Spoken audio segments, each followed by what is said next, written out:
سلام سلام، مرحبا بكم البنات. اليوم كما جرت العادة رجعت لكم بواحد الوصفة اللي هي بروشيت اللحم تاع الخروف بمناسبة عيد الأضحى المبارك. وصفة سهلة مع واحد التتبيلة تخلي هذاك اللحم تاع الخروف يذوب في الفم وما يجيناش ناشف. يلا نقولوا بسم الله باش نبدو الوصفة تاعنا. عندنا كمية تاع لحم الخروف اللي كنت أنا قطعته بهذه الطريقة كما راكم تشوفوا فيا، كمية فقط على حسب أفراد العائلة.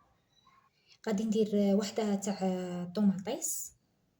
شوفوا معايا البنات راني ربيت الطوماطيس، نديرو حبه تاع البصل غادي نربيها تاني. بعد ما ربيت البصل نديرو الطوماطيس ونديرو هنايا الثوم، وحده تاع الثوم، فص، ندير شويه تاع فلفل اسود وهنا التوابل كيما حبيتو. والثوم راني درت البنات ربيته. ندير غير فلفل اسود البنات، درت 3 مغارف كبار تاع الزيت.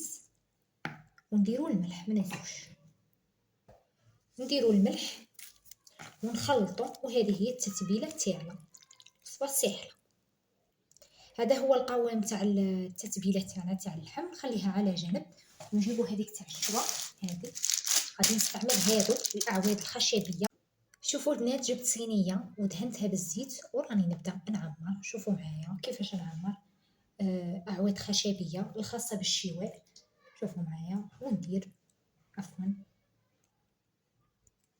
ونبدا نعمر مباشره بهذه الطريقه. انا غادي نطيب في الكوشه وانتوما كيما حبيتو. عمليه سهله. شوفوا معايا بنات ما شاء الله. ونديرها بهذه الطريقه كما راكم تشوفوا فيا. نغطيه بالورق الومنيوم ونخليه يطيب، ما نزيد له والو، نخليه يطيب. هذاك البصل وهذيك الطوماطيس دوك يطيبون هذاك اللحم في ساعه يطيب لنا. وتشوفوا الوصفه تاعنا جاهزه ان شاء الله. ورق الطهي انا البنات ما عنديش، ندير ورق الومنيوم بهذه الطريقه. واللي عنده ورق الطهي يدير ورق الطهي.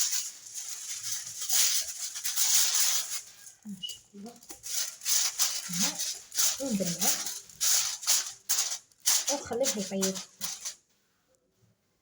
يذوبوا في الفم. شوفوا ما شاء الله، نقرب لكم فقط للكاميرا باش تشوفوني مليح. شوفوا ما شاء الله.